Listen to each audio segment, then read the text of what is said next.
Welcome to Cocktails and Capital, the working on your business podcast that feels more like grabbing a drink with your best friend. I'm your host, Sarah Tatum, that best friend. I'm the owner of Tatum Accounting, where we invite our clients to take a vacation from their bookkeeping. In this podcast, I'm going to give it to you straight. Talking points and vague tips, we don't do that here. There's a bunch of noise out there in the entrepreneur community, especially when it relates to finances. And when you're trying to run your business, you just don't have time for that. And I know that you would rather be doing literally anything other than recording expenses and logging into your accounting software. So I'm bringing you practical advice without any of the fluff, just like your best friend would. So turn the volume up, grab your gin and tonic, and let's dive into this week's theme.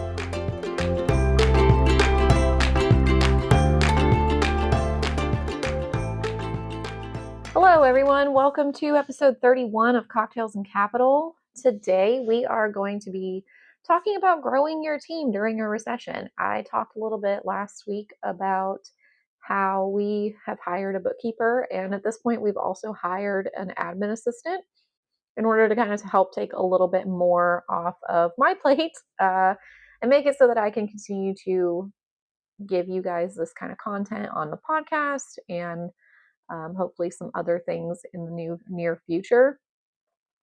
But we all know like the way that the economy is going right now, and it might seem like kind of a scary time to grow your team during a recession, but it's actually not really any worse than trying to grow your team when we're not in a recession. We're still in a productive economy, and you can still find the areas within your budget that you can use to make sure that you can get the help that you need in order to run your business effectively. There is a saying that when you are kind of in the lower level of business, like you're in the technical part of things, you're doing more of the technical work, you're doing more of the day-to-day things.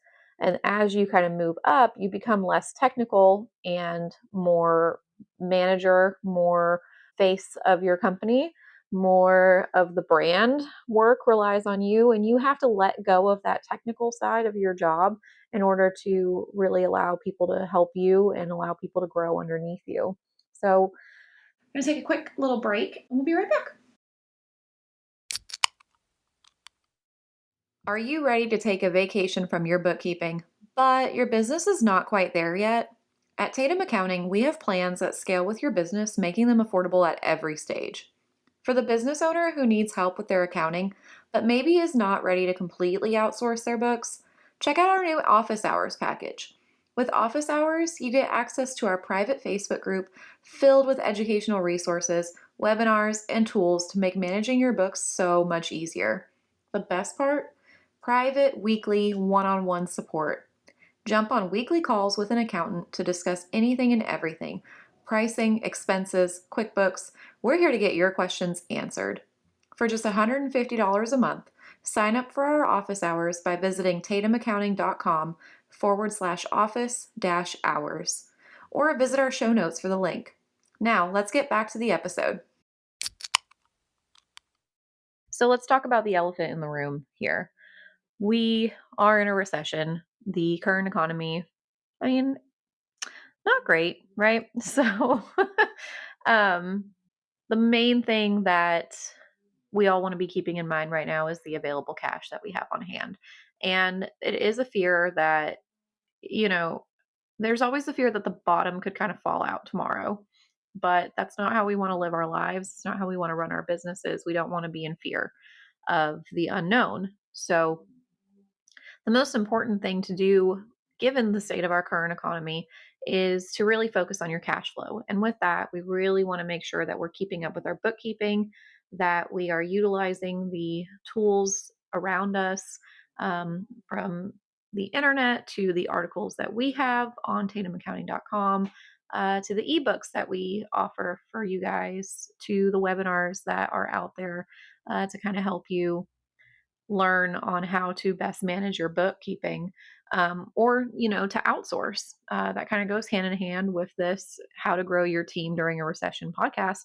Accounting is not something that you kind of want to let slack on. If you ever need a loan and you haven't done your accounting in a really long time, It's going to be really hard to get that loan. You're going to have to do all that accounting pretty quickly in order to get the documents that you might need for your loan.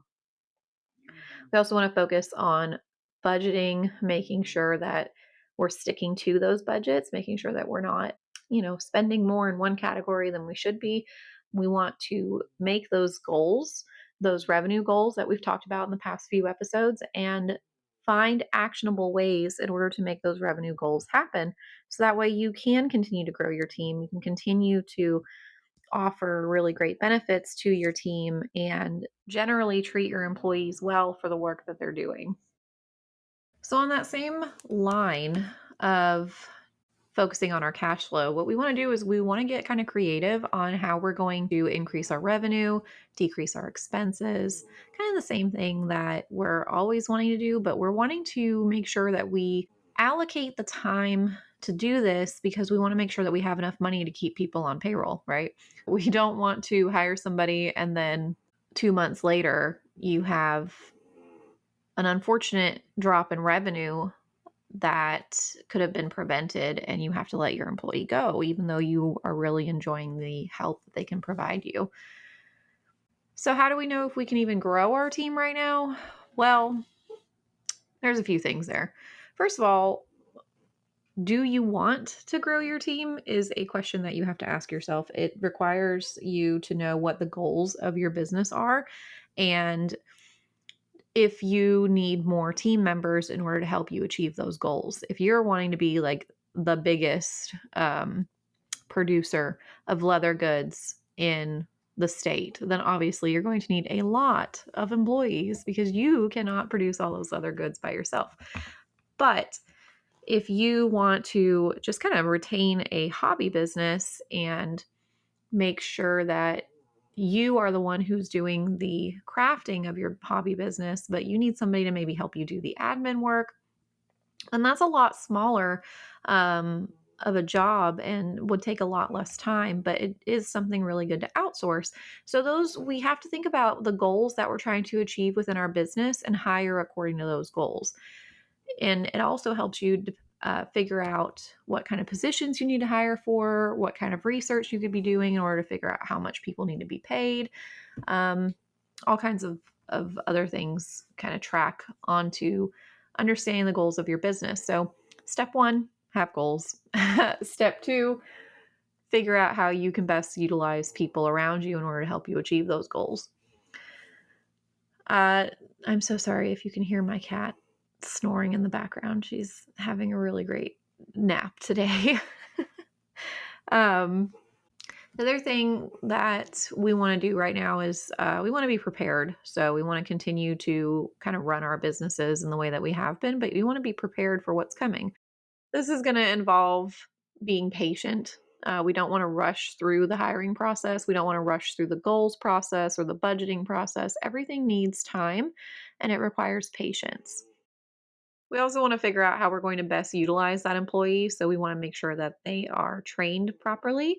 We do not want to spend too much time on training because that takes away from your efficiency as the person running the business and also distracts you from the work that you need to be doing and it distracts them from the work that they could be taking off your plate. So we want to effectively train, but we also want to train quickly.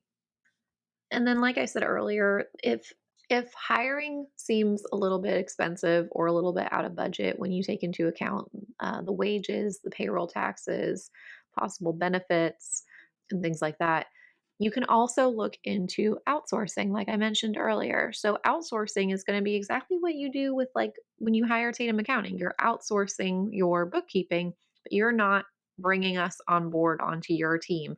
We are responsible for our own taxes, our own insurance, and everything like that. And so when you outsource, it does help you cut down on the cost significantly. It also helps to outsource if you don't have full time or even part time work for somebody. If you have just one project that you might need help with, then that is also a really great resource. So definitely look into outsourcing. Some really popular websites for that are going to be Upwork, Fiverr, it's Fiverr. And both of those have a ton of people who are super experienced and who I'm sure would love to help you with outsourcing if you're not quite ready to hire yet. So, a few tips I want to share with you guys if you're thinking about growing your team. And this kind of just generally relates to your team morale or kind of more management rather than growing the team. But one thing that I like to keep in mind whenever I am hiring somebody is, again, to figure out exactly what kind of work I want them to do and to understand the why for assigning that work. What is my reason for assigning the work? And then I also like to pass that information along to my employees so they understand why we're doing what we're doing. I'm not just like making things up off the top of my head, but understanding why you're doing something and why it's important to the business is super important in my mind, because sometimes a task can seem so redundant and not exactly like, doesn't seem like an important thing to be focusing your time on. But if you expand on why they're being assigned that task, why that task matters, then everybody will be more on the same page. And people like to know that the work they're doing is important, that it's not some like mindless thing that they have to do in order to keep their job, that it actually does mean something to their employer that they do this work and that their employer is very appreciative of it. Another tip that I have is to make sure that you are valuing your employees and that you have a system designed in order to value those employees. Everybody wants to feel valuable, everybody wants to feel needed and motivated. So find out how your team members are motivated. Not everyone's going to be motivated the same way. Some people are motivated by cash. Some people are motivated by praise, being told they're doing a great job. Some people are motivated by promotion. Some are motivated by vacation. So figure out exactly how you can motivate your team. And when they do good work, let them know. Don't let good work slip past unnoticed. A lot of times in the corporate world, and I'm sure a lot of you have felt this, it's so easy to get into the routine and expect the same thing from your employees day in and day out. And so it becomes kind of missed to a missed opportunity to praise your employees when they're doing their job, because it's what's expected. And so then what happens is you only ever hear from your boss, or you only ever really speak to your employee when they've done something wrong. And no one wants to associate their manager as just being the person who comes by and tells you that you've done something wrong. If you make it a habit to consistently let your employees know that they're doing a great job, that you genuinely appreciate them, um, when you do have to have some of those harder conversations about certain things, it makes it so much easier because you have that relationship of respect and that they realize that you genuinely do care for them and you do want them to be there and you think that they're doing a good job in general. It really helps to soften any blows that might come when there is something serious to discuss. And then the last thing that I have for y'all, one more tip, just empower everybody to address conflicts within the company. A lot of times, especially in a larger company, it can be really easy to go to your manager and kind of, I hate to use the word tattle, but it is a little bit of tattling when conflict can't be addressed between the two people who are having the conflict. If you have to rope in your supervisor or your manager, then it just doesn't look great on anyone's part. Obviously, there are times where managers do need to be roped in, but there's a lot that can be handled on an employee to employee basis. So, really empower your people to know that they can address conflicts within themselves, but also conflicts with you. You're not going to be the perfect manager, and people need to feel comfortable being able to come to you and address any issues that they might have with you without fear of reaction or retaliation. So keep all those things in mind as you're growing your team during a recession. I like to put a lot of those tips into use for myself as well.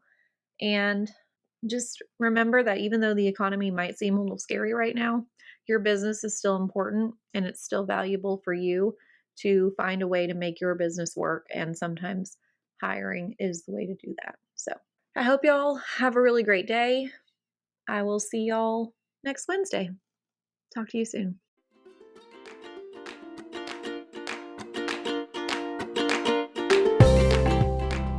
Thank you so much for listening. If you enjoyed today's episode, be sure to subscribe and follow Tatum Accounting on Instagram. You can also do us a huge favor by leaving a review. It's the best way to support us. Let's catch up next week, same time, same place.